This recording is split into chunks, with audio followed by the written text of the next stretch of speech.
Welcome into No Punt Intended, presented by Club Fantasy. I am your host, Joe Zollo. This is our free agency. No, hold on. No, weren't there hold on. I'm looking at the news and notes. There's 7 signings, but free agency start next week. Sorry, we're talking the tight ends today, folks. I was confused because there's so many signings and releases. I thought that the NFL free agency season started today, which is crazy.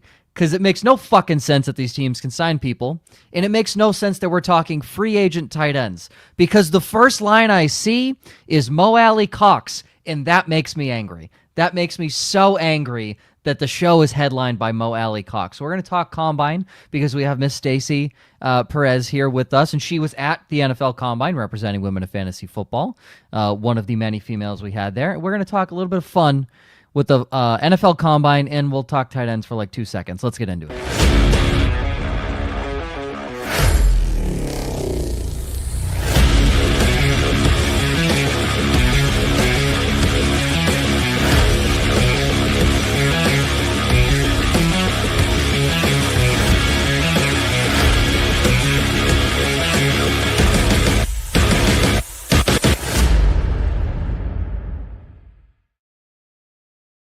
Welcome into No Punt Intended, presented by Club Fantasy. I am your host, Joe Zollo, and Vince was confused, so I did my job. That was the goal of the introduction. Josh and Ryan, joined by Miss Stacy. How are you, Stacy? I am so good. Thank you guys so much for having me. This is like the highlight of my day.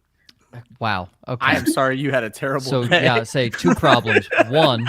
Thank you for setting the bar so low, Stacy. Listen, I saw Hunter Long on the show sheet, and my day can't get any better than this. I thought like maybe you just saw like a puppy die, and then I was like, all right, well, at least I'm on here. I guess I'll go talk to these fucks real quick. At least I'm on here.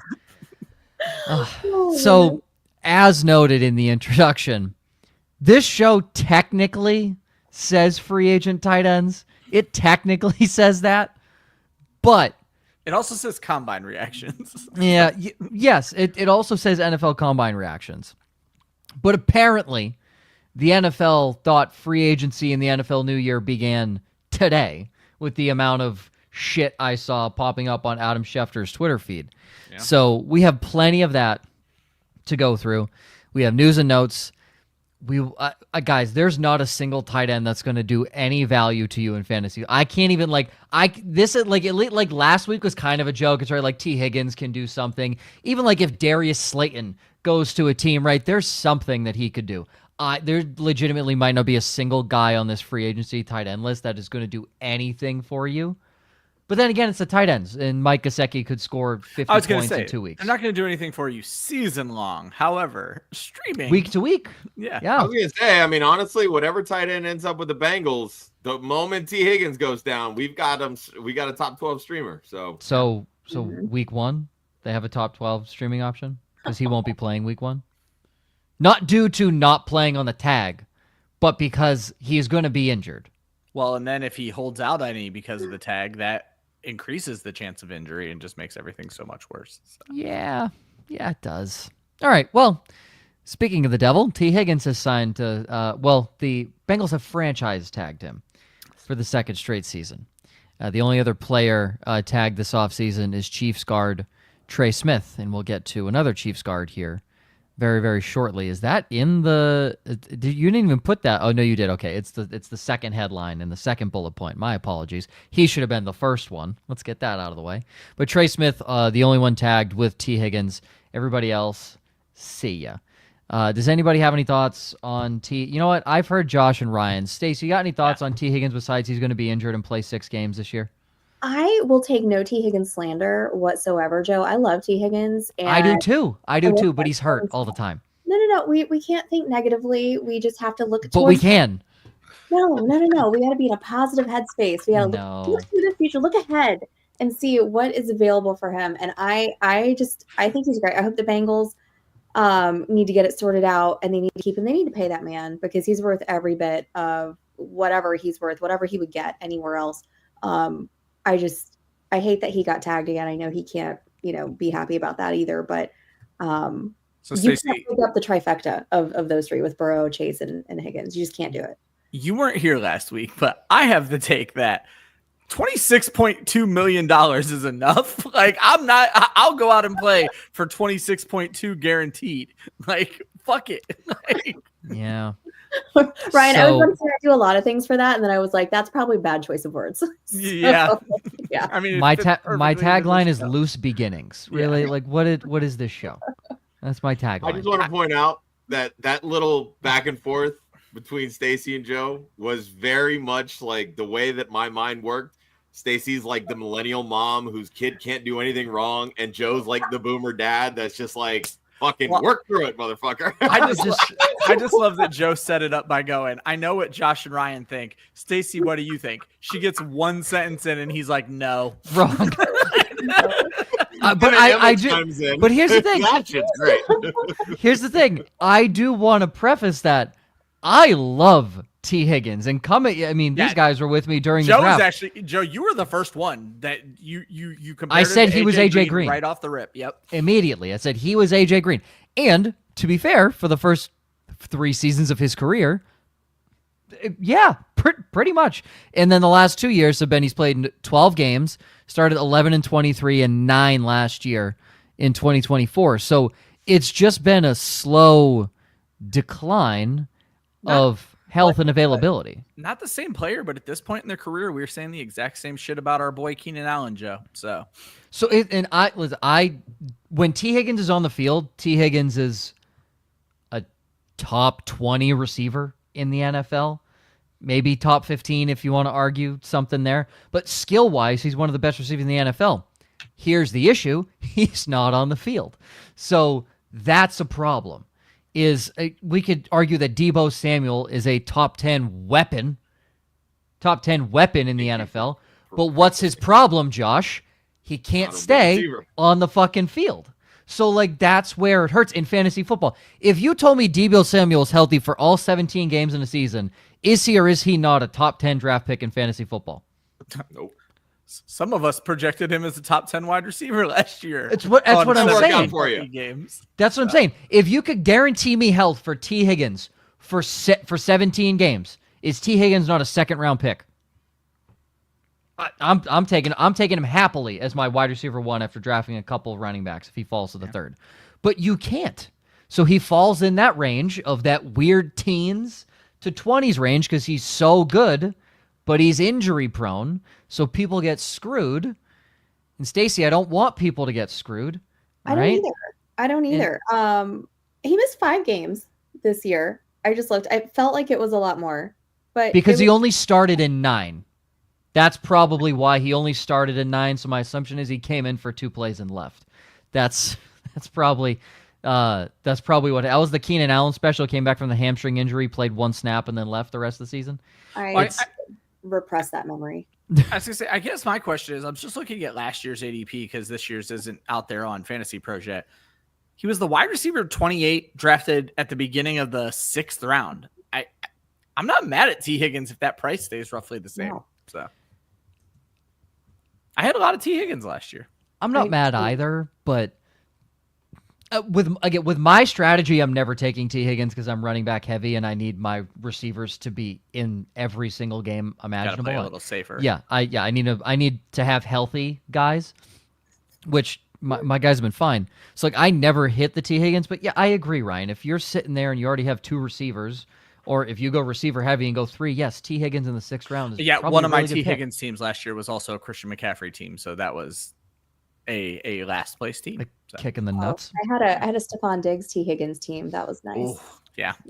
I had a Christian McCaffrey team with Jaden Daniels and Terry McLaurin, so I was okay. You made the playoffs in that league, right? I did. I made the playoffs, and I took Christian McCaffrey 1 in a 14-team league. Did I win round 1? No, but that is my crowning achievement that I took McCaffrey 101 and made the statistics on drafting McCaffrey and missing the playoffs last year were incredible. So for you to do that, it's big. So, well, shout out Jaden Daniels for being a massive. As always. If I didn't have Jaden Daniels, I was not making it there. All right. Speaking of Deebo Samuel's mentioned earlier, and speaking of the Commanders, the 49ers trade Deebo Samuel to the Commanders for a bag of Frito-Lay's chips half-eaten and 3 years old. Also known as a 2025 5th-round pick. feels free. Is free. They're also paying his salary. Yeah. So, I have so many thoughts on this. so I just go ahead. I have none. It doesn't make any. I mean, for the Commanders, bravo. I mean, that's good on you. What the fuck are you doing, San Francisco? Like, what is happening? Go ahead, Josh. I mean, at the end of the day, this was a salary dump move for them. I mean, they're getting rid of the 20 some odd million that he's owed for this year. They get something in return. Right? I was gonna say, if he was a post June 1st cut, it was a better salary savings, but you don't get the 5th round pick. So. Correct. Yeah, and I think that's really what this boils down to. I mean, San Francisco is usually pretty solid about recouping some of those mid-round picks. Like they get a lot of these like compensatory picks because of minority hires within coaching cycles and a lot of these kinds of things.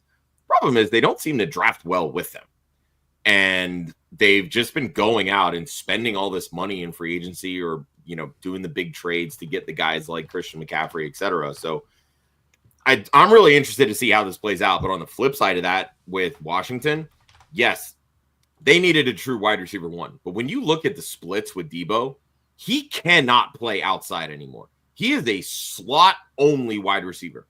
That's a perfect compliment to Terry McLaurin. So it's a perfect compliment. I agree.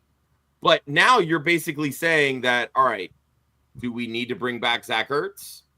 Do we continue to throw the football to Austin Eckler out of the backfield? Because Austin Eckler had a lot of targets, which was really surprising considering how much Jaden Daniels scrambles.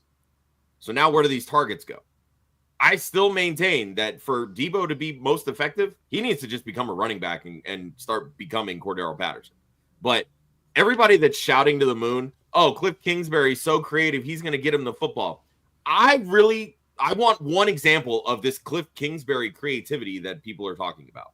Arizona. Because what creativity? Right? It was running up the middle from 5 yards out.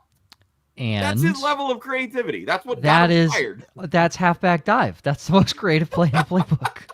What do you mean? He tried this with Rondell Moore. Remember how that worked out? Well, Rondell Moore is 5'7", 181. I think. And Deebo is washed. What's your point? Was he washed, or was he just really hurt last year? I mean, he's always really hurt. Can it be both, Stacy? Can it be both? It could be. Stacy has such a soft spot for injured wide receivers. Ooh. Yeah.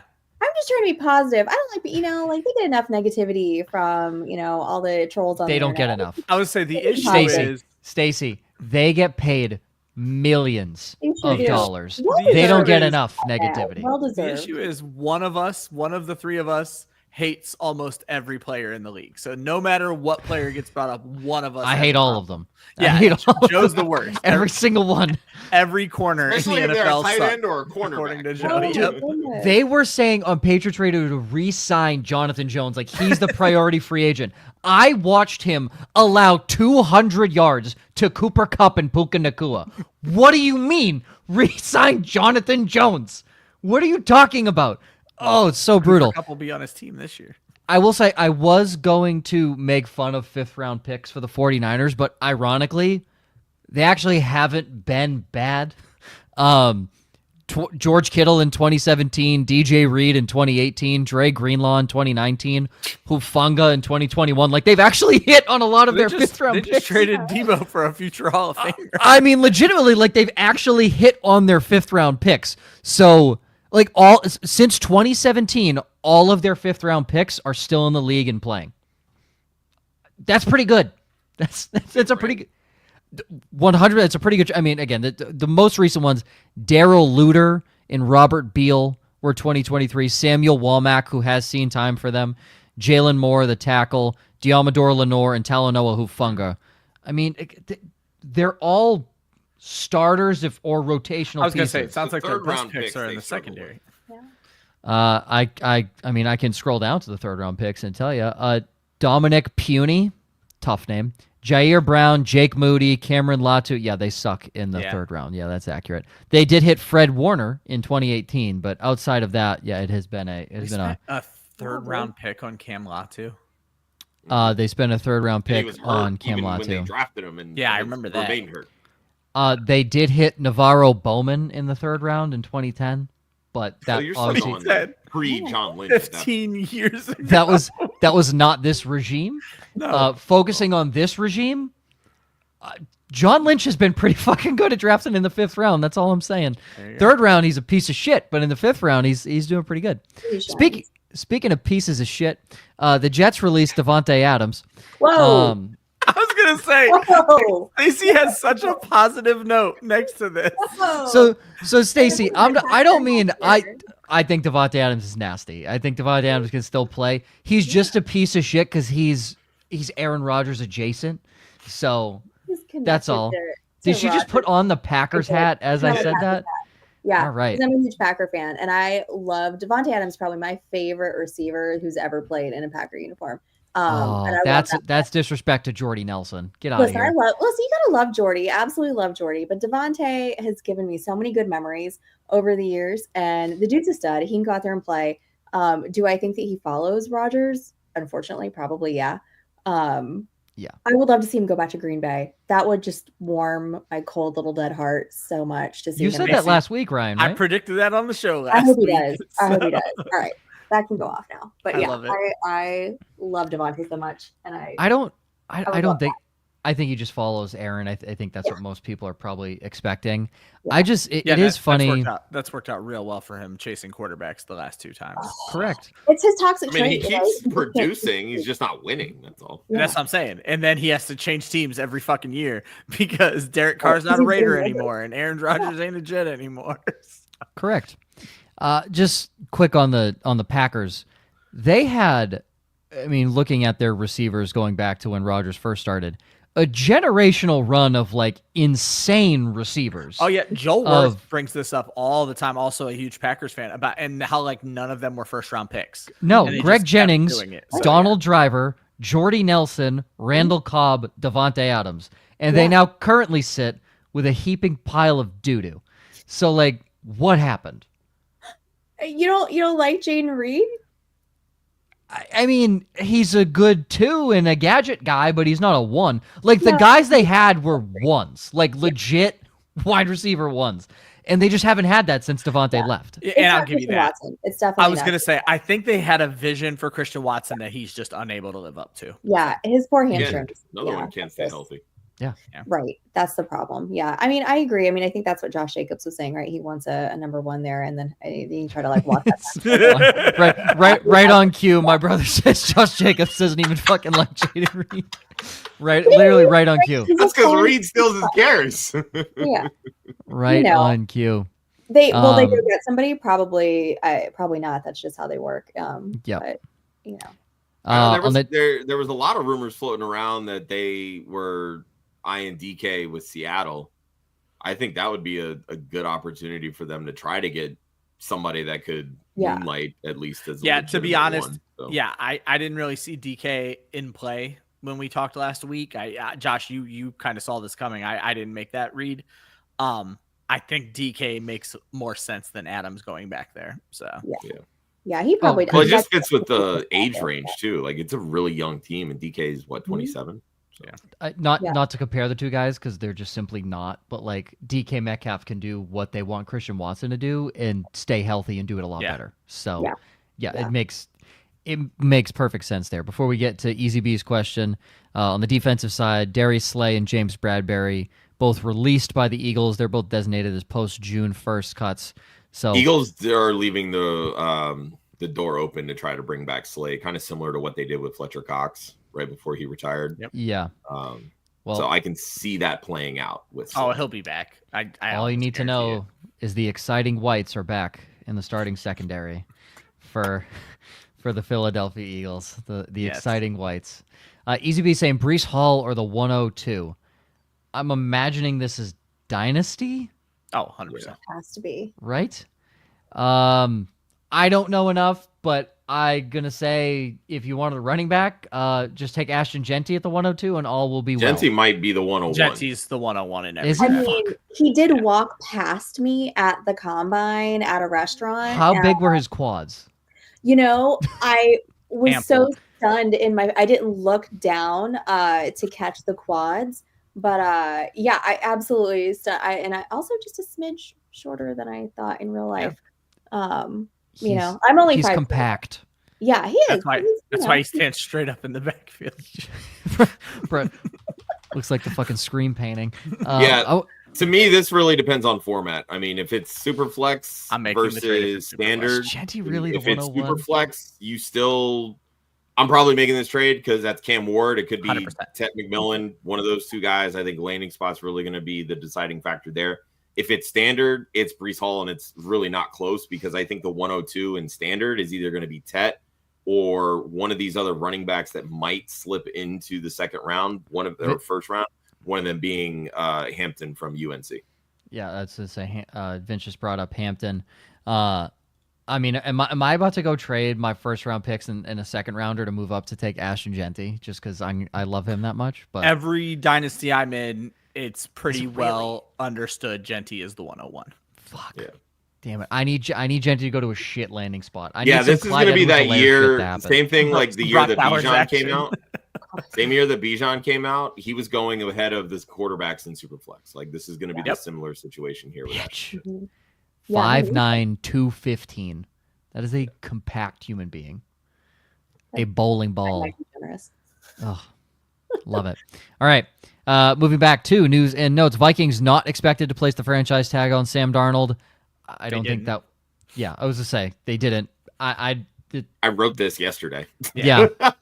This is not. I feel this is not surprising to anybody here. No, the franchise tag on quarterbacks is insanely high, and you have a young guy coming back. He said a full year to learn and rest. There's so many different reports on this too. Like, the Vikings seem to think that they can get Darnold back for like a 1 year, $20-something million deal. That he's not going to have the type of free agent market that some people are thinking, even though he's clearly the best quarterback on the market. So the Vikings are misreading this situation. I think so, yeah. At very minimum, he's getting a 2-year deal, and even if it's for that same range the Vikings are offering, it's 2 years and more guaranteed money. 2 for 45 seems. I think it's going to be 2 for 45. So I think that's way too low.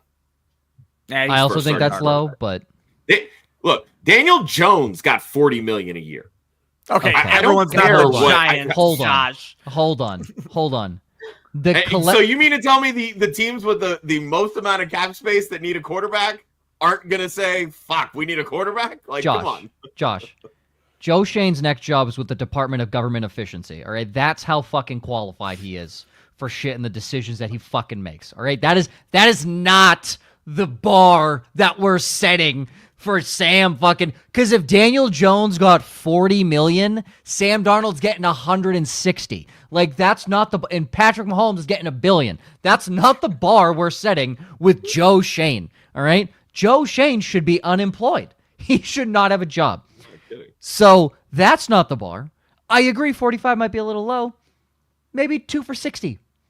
That feels still reasonable. I think 60 is probably the bare minimum, honestly. Yeah, sure. You know what, Darnold, go get paid. And you're still going to suck because you're bad and you're not a good quarterback, but you'll get paid. The Seahawks released Tyler Lockett. That kind of felt shocking, but does anybody not think he's a Raider? No, he's a Raider? Yeah, he's a Raider. He's going to be back with Pete Carroll. DK and Lockett are both just going to go to the Raiders. Could you imagine? That'd actually be nasty. DK to the Raiders with the right quarterback. The moment that the trade request came through, like I was beating the drum last week for DK to New England because I think that's a move that New England really needs to try to make. Yeah, but we're not. I know. We're just not. I can have some hope. But the Raiders need a legit one to pair with Brock Bowers. Like, I love Jacoby Myers, but to me, he's still he's a complimentary guy. You put DK on the outside and you let Myers and Brock Bowers fit there in the middle. Maybe you go sign Sam Darnold to use that cap space. Maybe you bring in Russ, and then you spend the 6th overall pick on Ashton Genty. Give me all of the Raiders offense at that point. What are you doing if you see DK Metcalf and Max Crosby in a dark alley? What are you doing? What are you doing? You just bend over at that point, like you just give up. Like what do you do at that point? What are you doing? Your captains walk away. Like there's big guys in the NFL. your captains walk out as Max Crosby in DK Metcalf. You're like, all right, that's it. I just want to say, like, the moment that trade happens and DK walks up to the team facility and you just see, like, Max Crosby and Pete Carroll there, like, shirtless, like, flexing, ready to go. The same, like, kind of recreating the whole, like, the draft day meeting of Pete Carroll and DK. Love it. The only guy that could eerily compete would be Aaron Donald. Aaron Donald's the only guy that could walk up solo and be like, yeah. If Pete Carroll gets Aaron Donald out of retirement, I'm buying an Aaron Donald Las Vegas Raiders jersey. You bet your ass I am. But we'll skip this guy first. Speaking of Max Crosby, 3-year, $106.5 million deal, $91.5 million guaranteed. That is now the highest paid non-QB in NFL history until Jamar Chase signs his contract. Yeah. But that is currently sitting at that. More than deserved. The man is a machine, the only defensive player that consistently plays pretty much every snap now. That's insane. And shout out to him for living in Nevada, no state tax. So he's really raking in the money there. That's huge. I know nobody cares about the Stacy, do you do IDP? I do not. I don't have enough space in my brain to add any more stuff about fantasy. I just can't do it. I know. I'm sorry.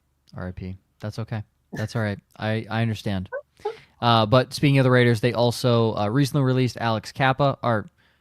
Signed recently released out. I was like, sorry, read that incorrectly. I was like, they signed him. Alex Kappa to a 2-year deal. He was released by Cincinnati, correct? Mm-hmm. Thank you. And the Raiders have also released RIP, Gardner Minshew. That broke my heart. I mean, I love Gardner Minshew. You know where he's going to go? Minnesota to back up J.J. McCarthy. Oh my God. That's where he's going. The Jaguars released Christian Kirk. We had mentioned last week that the potential of Chris Godwin going to Jacksonville. Well, and with T. Higgins hitting franchise tag, Chris Godwin sitting pretty as the lone guy. The premier guy. Really, yeah. You're telling me Tutu Atwell isn't getting that kind of attention? No? Oh, all right.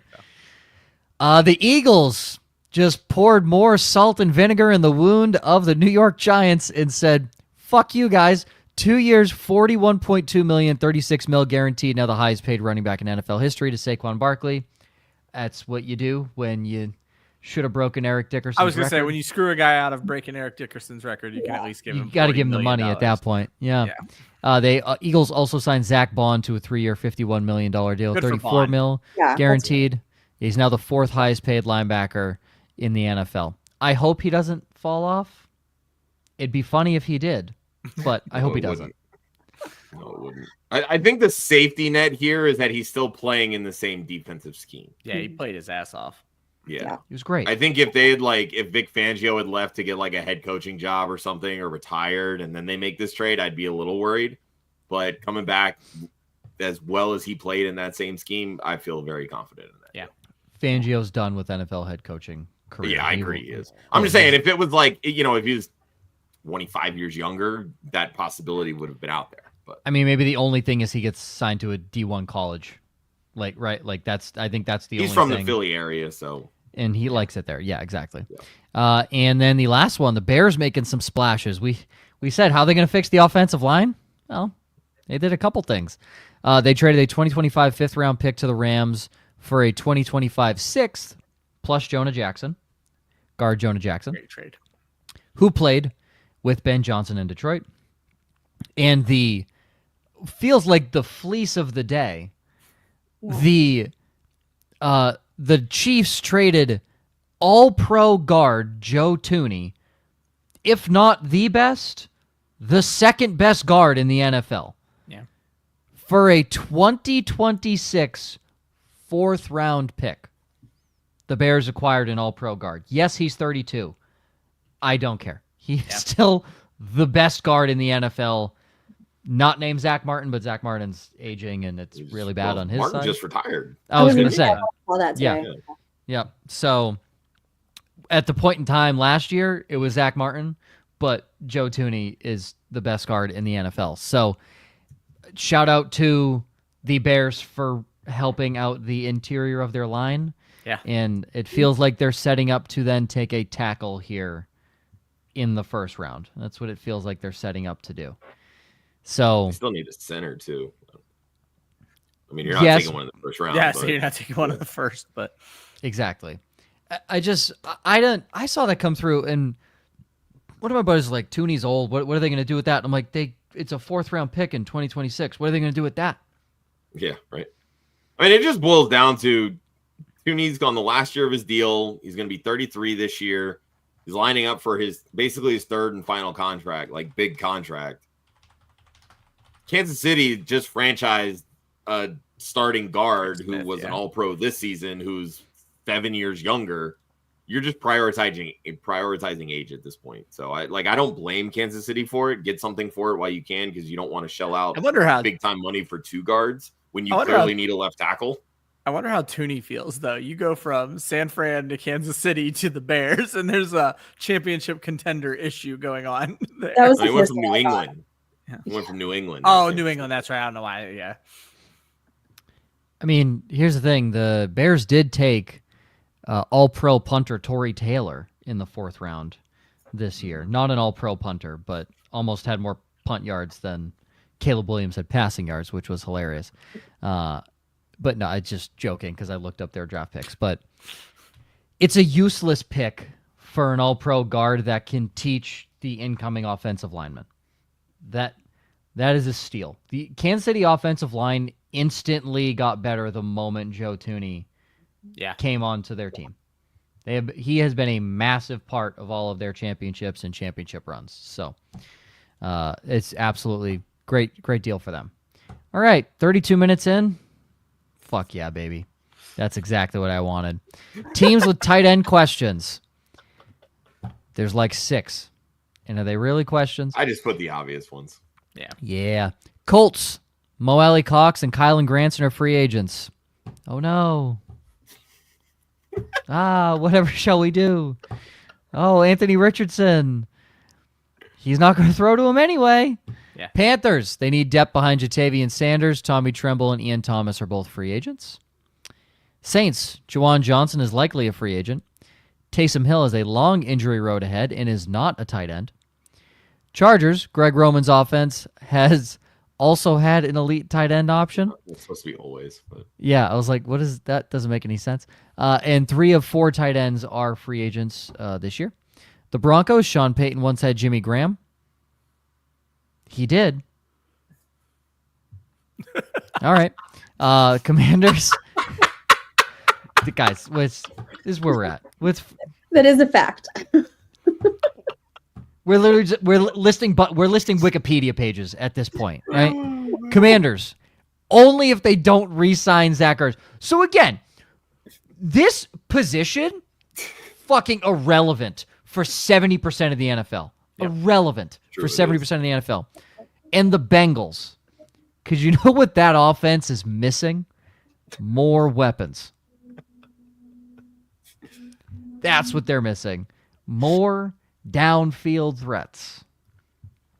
Just move Andre Yoshivas to the tight end position. Just let him run those routes. Everything will be fine. He can do everything. He's a decathlete. I agree. Is he? I didn't know. Okay. Yeah, he was. Yeah, at Princeton. Yep. Awesome.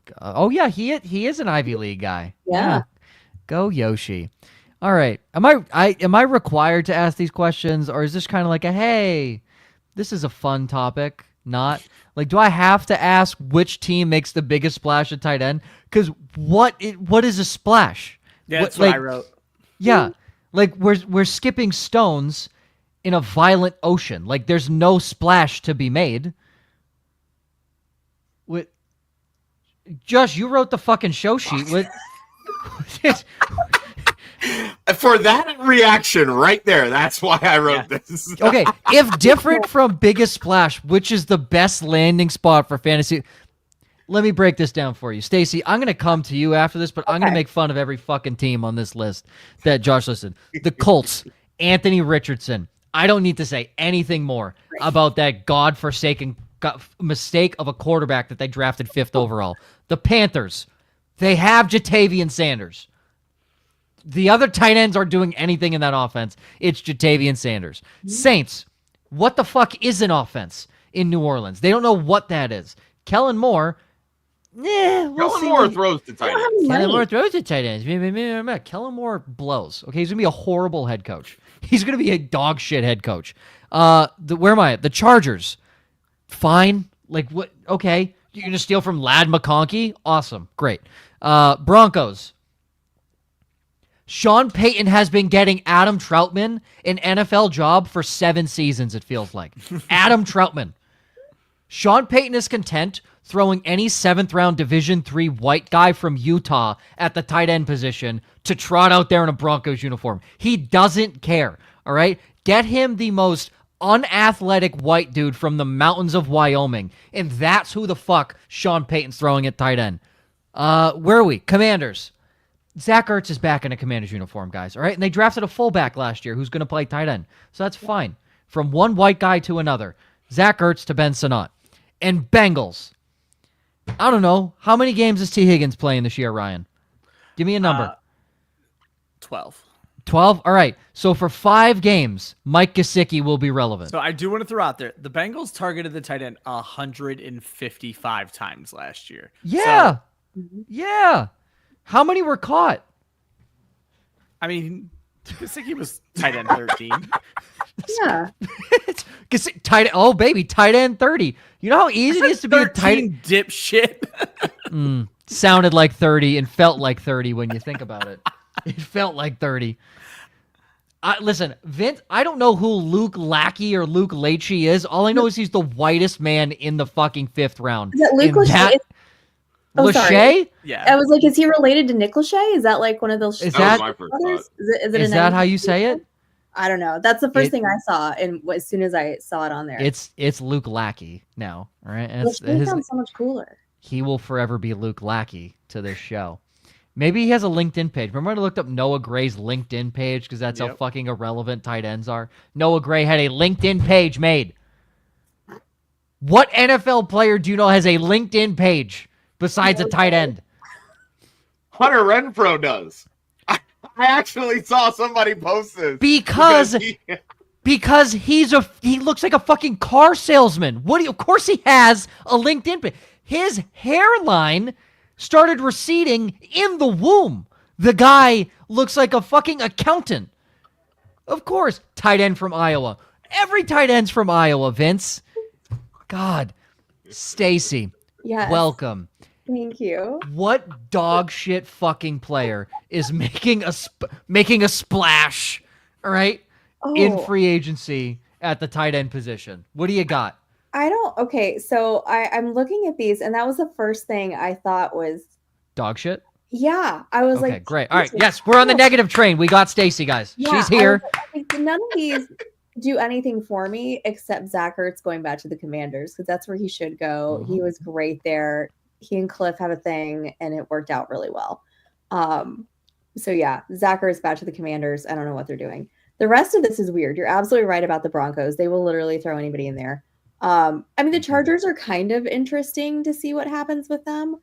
The Saints have no money, so they can't pay anybody. So the Chargers can. I'm talking about the Saints, though. The Saints, like, their whole situation is, all I'm hearing is my analysis was dead. No, I agree. On. I agree with everything. I love Jatavian Sanders. They don't need anything with the Panthers. Yeah. I mean, if Richardson would actually throw to your tight end, I would say that team would be the most exciting, but I don't think he needs to learn how to throw. They only threw to the tight end 75 times last season. So. Did they really? Yeah. I mean, that sounds... I think fourth fewest in the NFL. If my numbers are...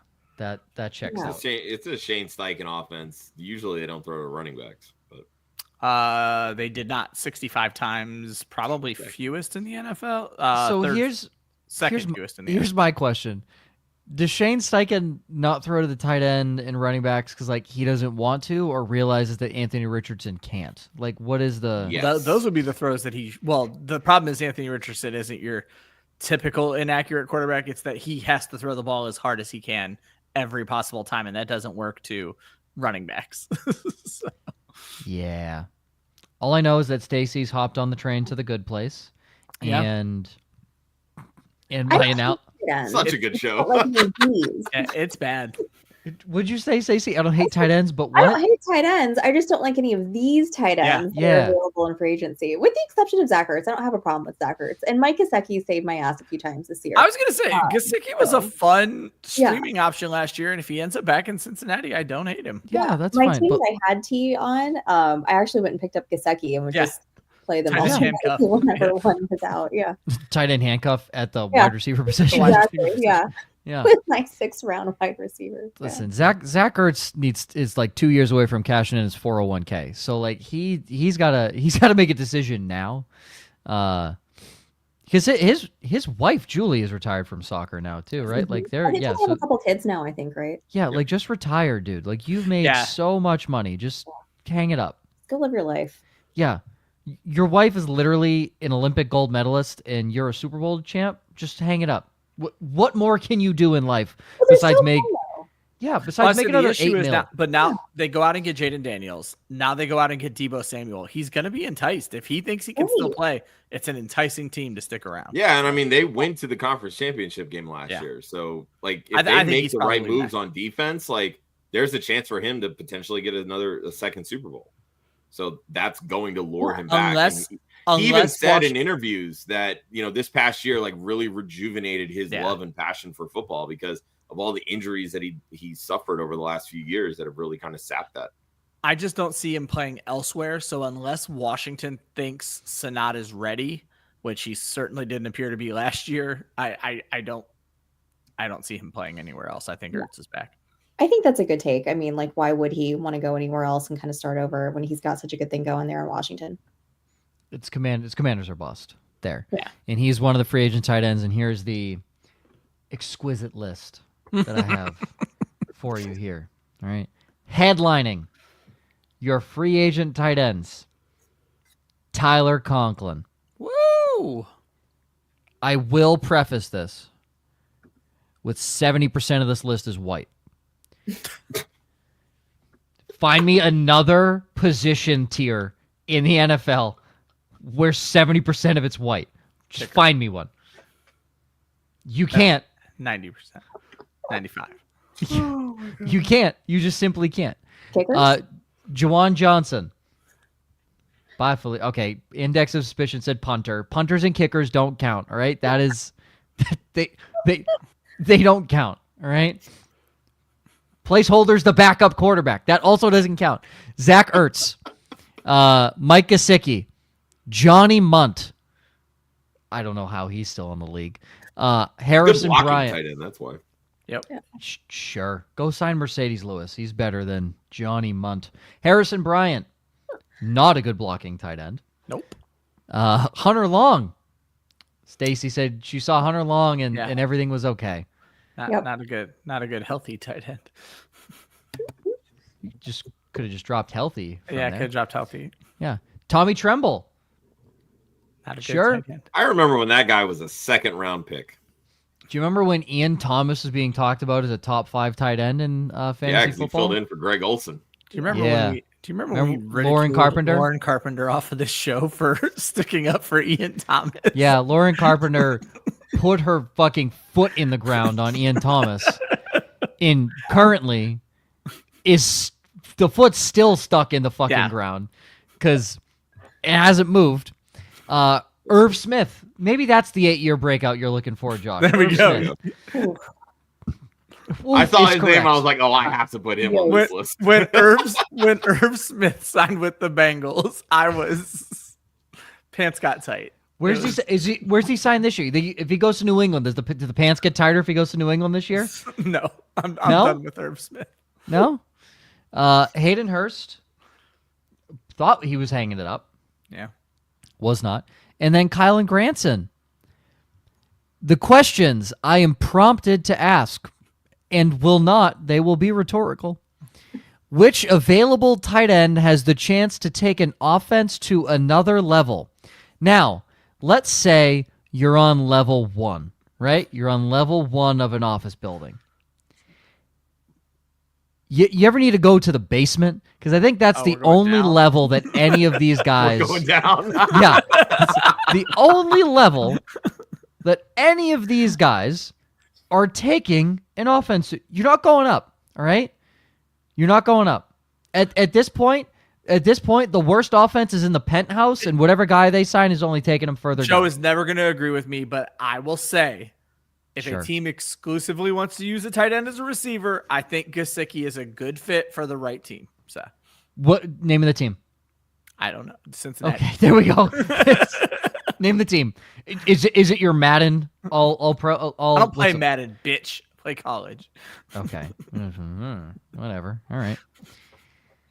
If you were to play Madden, I would not go after Mike. I was going to say, what are we doing, Stacy? Go ahead. All right. You're positive. Here's what I got. I'm trying to be a little positive. I think you don't have to. That's not a requirement on this show. Well, all right. So we already talked about Zach Ertz, so take him off the list. The only other one that looks slightly even remotely intriguing for me is Gesicki. And I thought about, what about the Giants? Like, they've never really replaced Evan Ingram.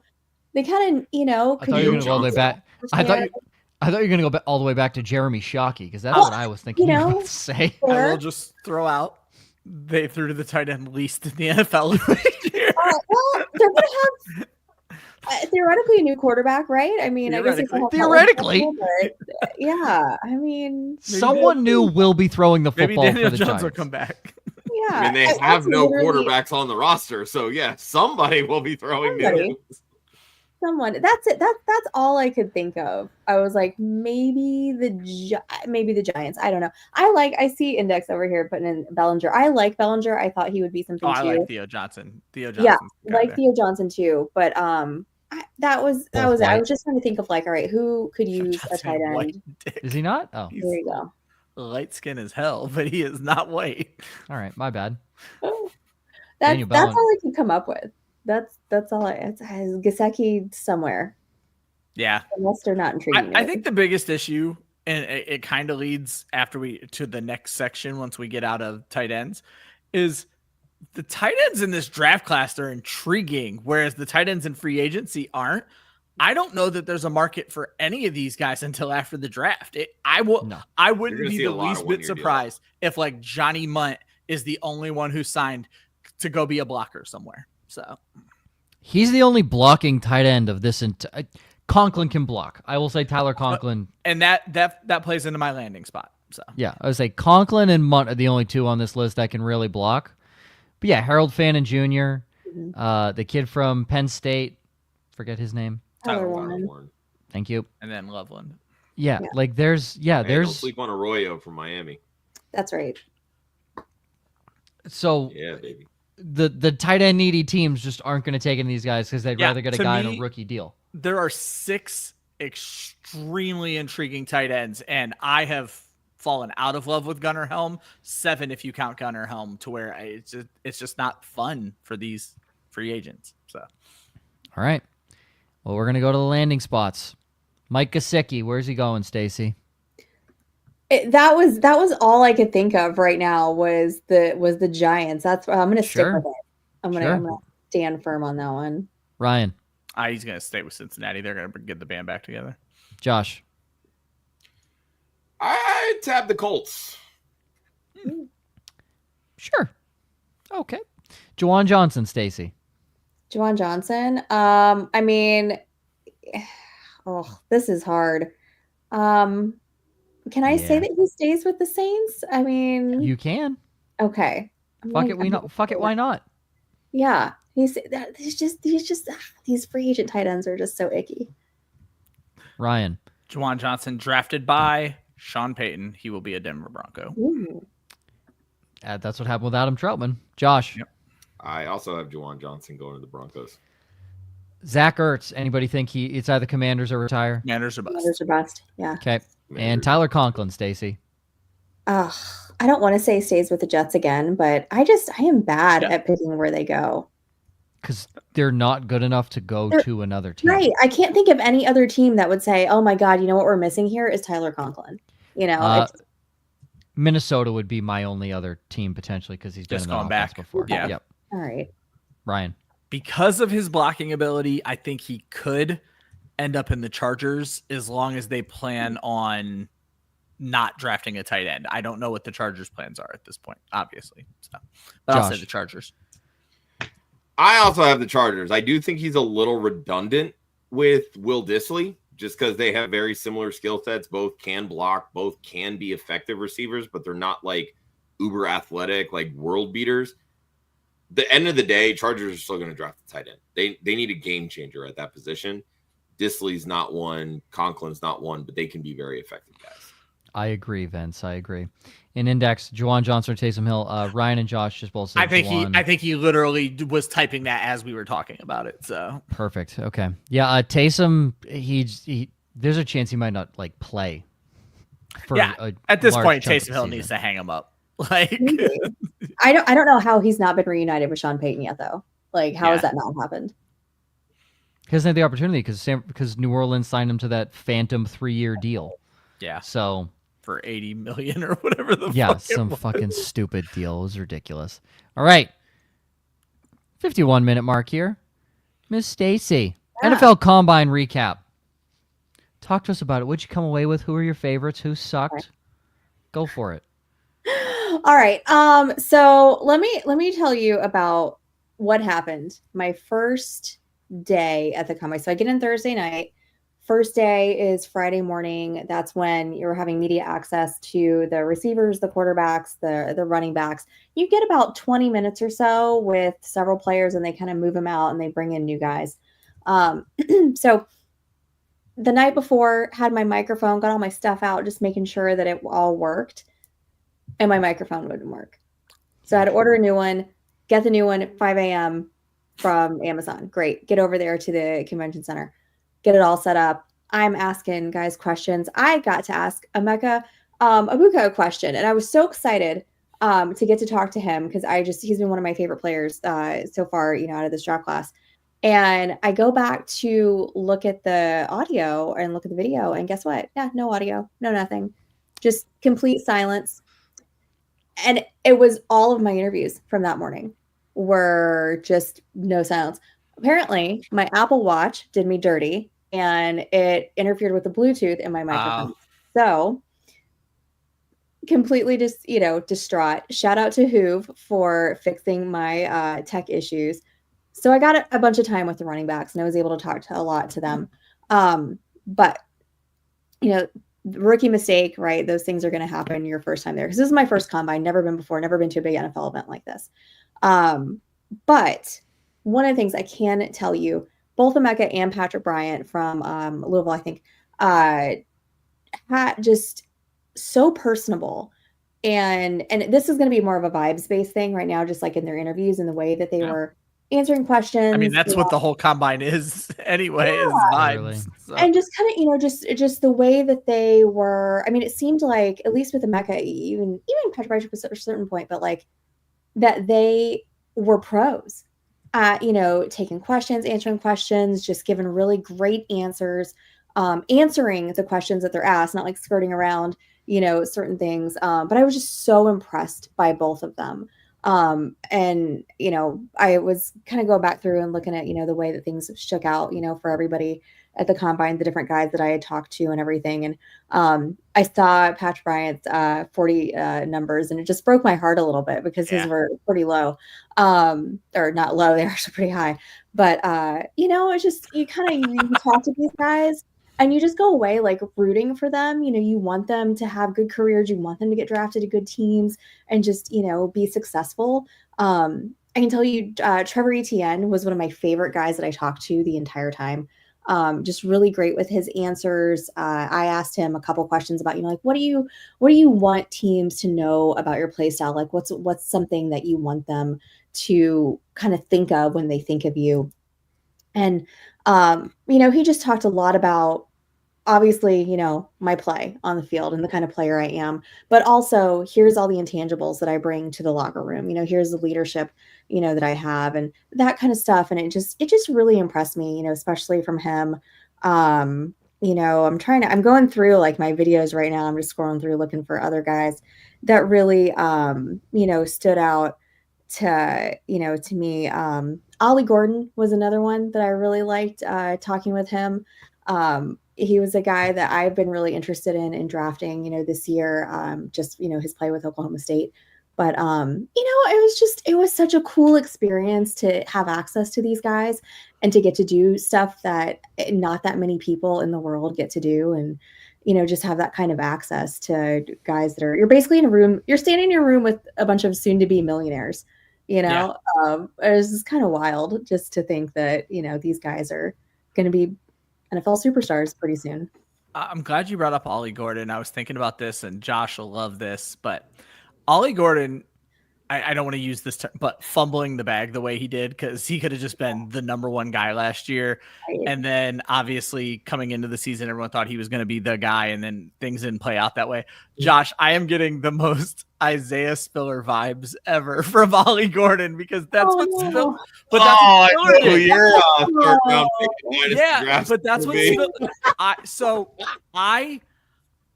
I went after Spiller really hard for the exact reason people are going to go after Ollie Gordon, because he's going to fall in dynasty drafts because he's not going to get the draft capital. But we're all going to be like, he could have been the number one guy, because when that season started, who was it? It was Spiller, Breece Hall, and somebody else. They were 1A, B, and C. And I was like, well, now Spiller's a 4th round dynasty pick. I'm going to draft him everywhere. And then he just clogged my taxi squad for 3 seasons. So. That kind of Oklahoma State, kind of similar with Chuba. Chuba could have come out his junior year, correct? And he would have been one, if not two, for running backs. Decided to stay. Did not have as good a senior season. Was not great. Ended up falling. 4th round, right? Yeah, ended up falling in the NFL draft. I think you're kind of seeing the same thing with Ollie Gordon here, but very clearly, Ollie Gordon and obviously now Chuba Hubbard, he just signed an extension this past season. They clearly have skill. It took Chuba a little bit of time, but I think you see the same thing with Ollie Gordon. I mean, you're going to have to hold on to him for a good amount of time or hope for some injuries from guys that are going to be ahead of him.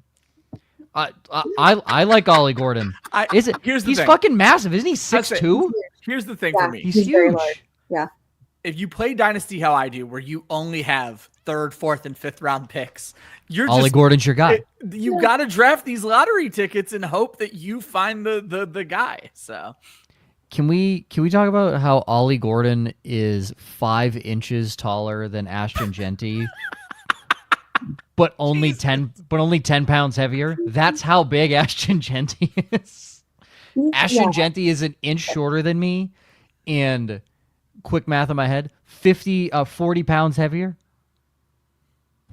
What the hell? That's insane. Yeah. Ollie Gordon's 6'2", 225. Yeah. That's a massive running back. Yeah.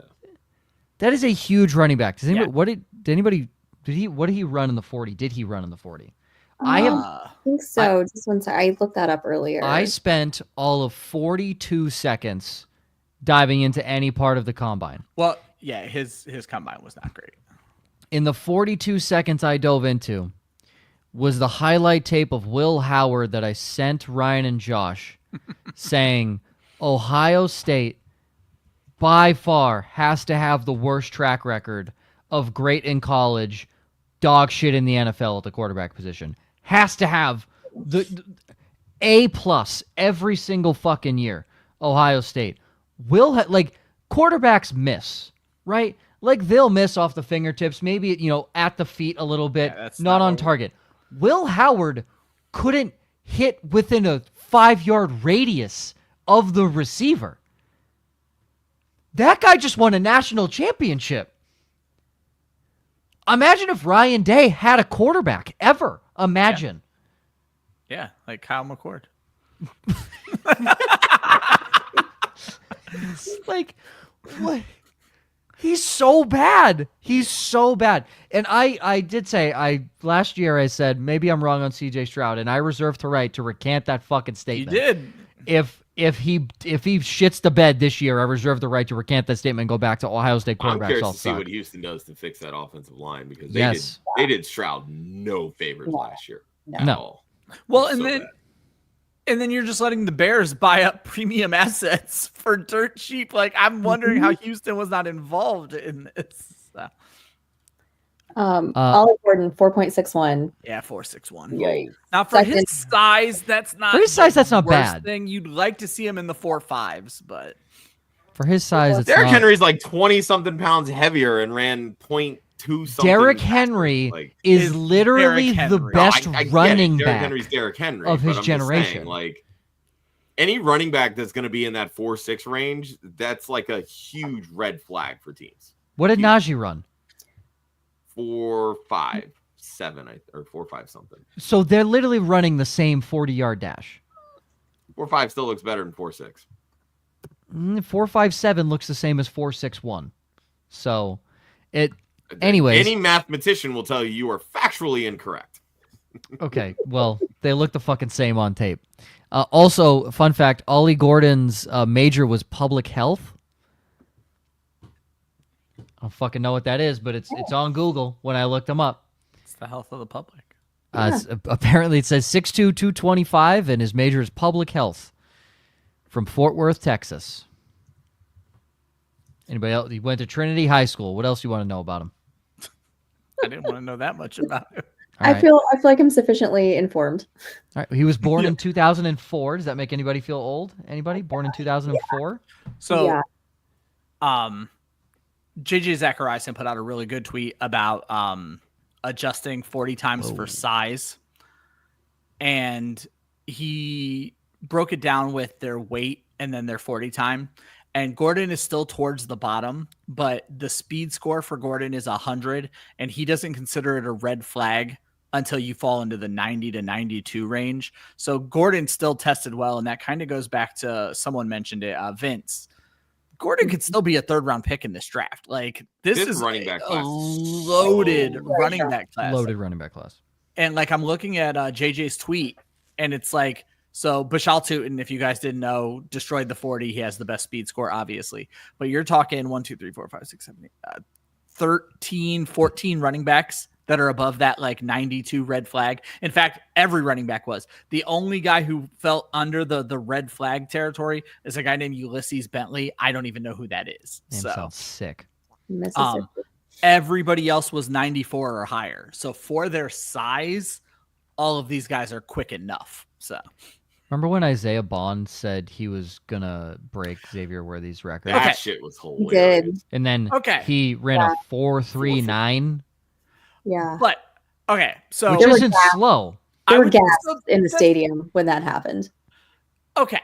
So, it's not slow, Ryan, but when you throw I'm gonna beat Xavier Worthy. But okay, I read articles because I watched the combine. I went back and watched all the 40 times, but then I went back and read articles because I don't know what I'm looking for 9 times out of 10. I just enjoy watching this shit. Everybody's red flag for Isaiah Bond was that he said he was going to do something he didn't do. Big fucking deal. He ran 4.39. Like, Ryan, fast. It's funny because he called out Xavier Worthy, and that's fine. And then proceeded to run as fast as Ladd McConkey. And I'll call it funny, but I specifically put Ladd McConkey for the obvious reason. Yeah. You're not going to call out a track athlete and run as fast as Ladd McConkey. Andrew McConkey, Isaiah. You ran as fast as that guy, and you called out a track star. Okay. But are you docking his draft capital for that? Yeah, because he's a dick. But no, I'm not really. No, not really.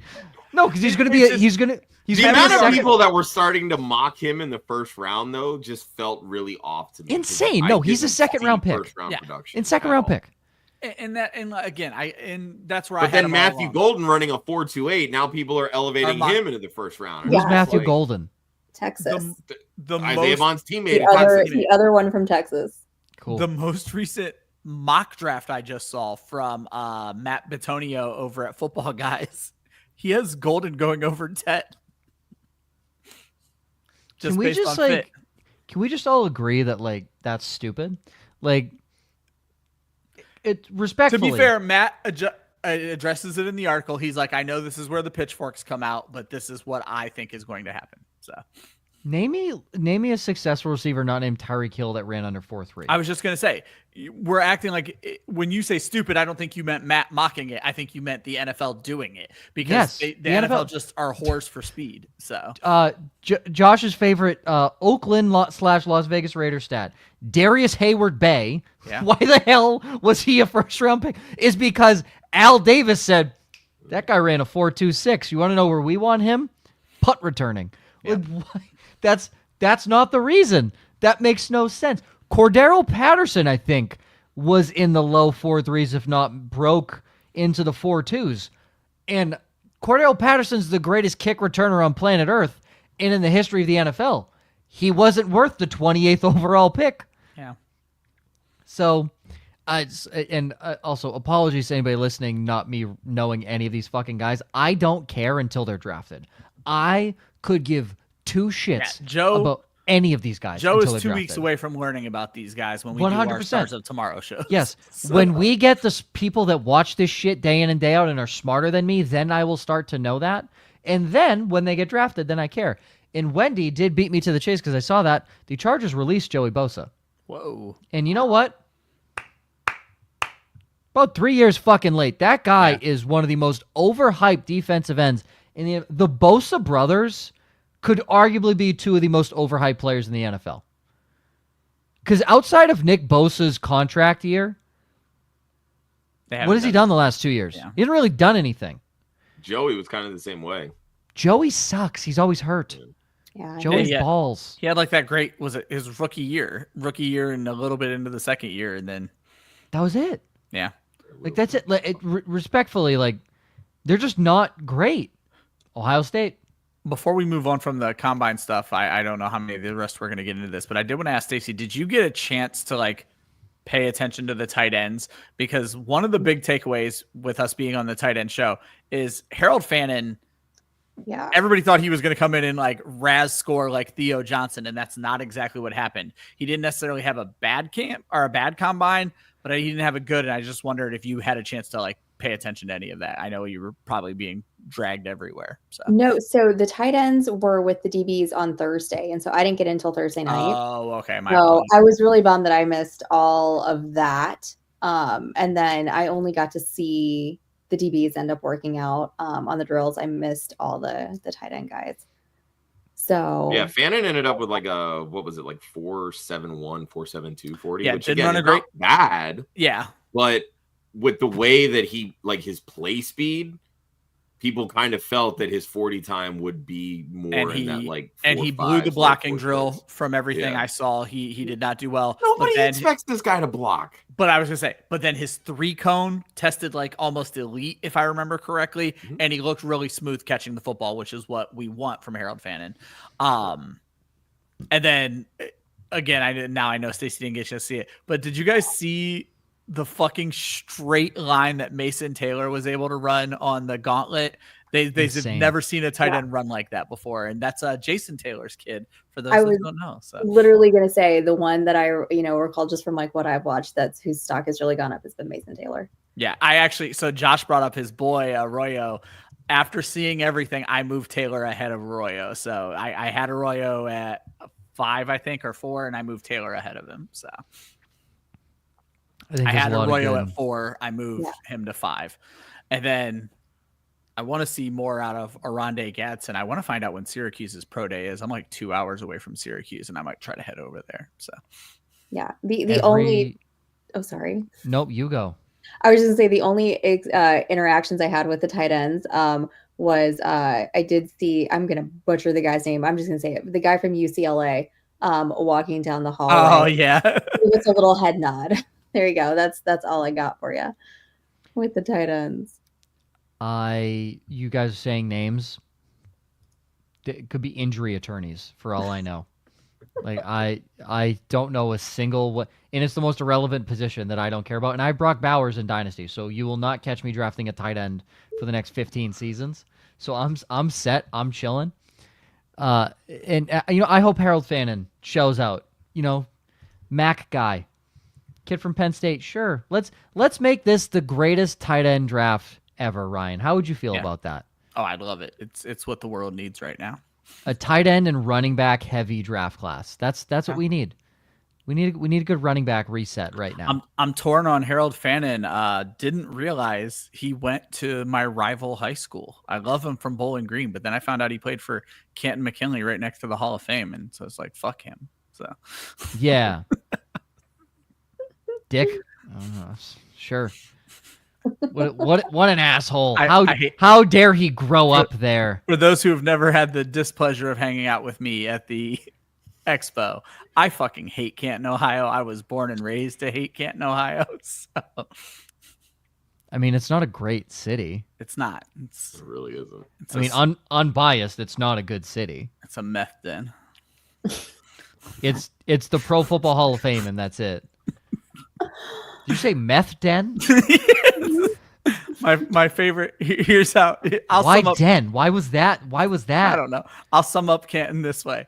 We were at the hotel. Someone said, "Does anyone know where the bathroom is?" I said, "Go piss outside. This whole city's a toilet." It's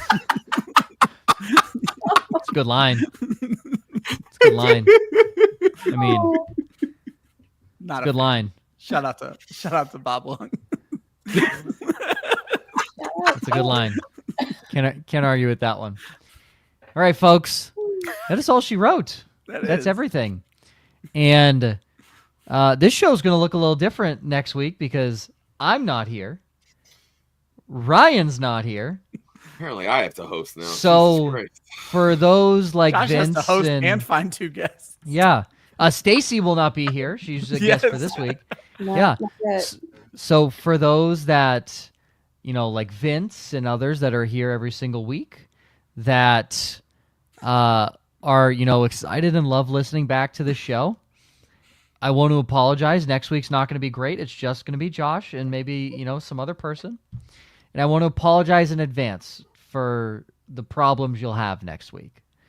But watch next week be the one that my internet just crashes in the middle. And that's what I'm waiting on. Yeah, that fucking potato. I'm actually surprised it's worked today. I was gonna say, yeah, you've been 4K the whole episode today. I don't know what happened from last week. So the antenna and the potato got pushed a little bit, and everything's fine.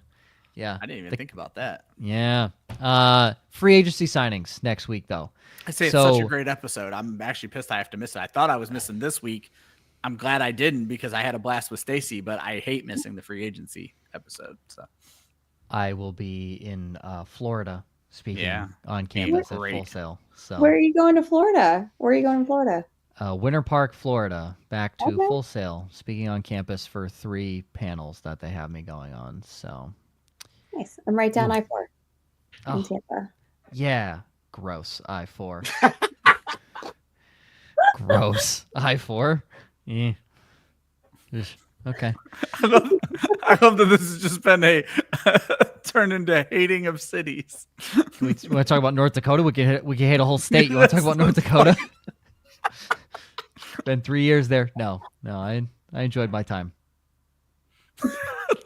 It's beneficial for my career, and that's all I'll say. There you go. For Stacy, Josh, Ryan, myself, next week we got free agency signings. Because, the league year starts on Wednesday, but really it starts on Monday. But when in reality, it started yesterday. Yeah. So, just the casual. We're in the upside down right now, folks. This is the upside down for the NFL currently. But free agency signings, we'll know a heap of hunk of fucking shit next week. And I'm not going to lie, this free agency class kind of sucks. So hopefully there's some trades that happen. Maybe a DK Metcalf trade. Maybe Cooper Kupp trade, maybe something fun that Josh and company can speak to next week. And then right after free agency signings, we get into our Stars of Tomorrow series. Quarterbacks, running backs, wide receivers, tight ends. And that pretty much leads us up to the NFL draft. And that's when all the fun truly begins and all the speculation can truly start. Always remember, defense wins championships. Offense wins fantasy football. I won't see you next week. Josh is going to see you next week. The collective won't. Have a lovely week, everybody. We'll see you next week.